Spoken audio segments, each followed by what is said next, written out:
చిరకాలము నాతో ఉంటానని క్షణమైనా వీడిపోలేదని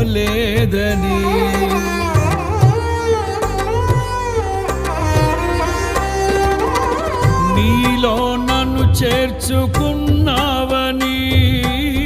తండ్రితో ఏకమై ఉన్నామని ఆనందగానము నే పాడనా ఆనందగానము నే పాడనా ఏదైనా నాకున్న సంతోషము నీతోనే కలిగున్నా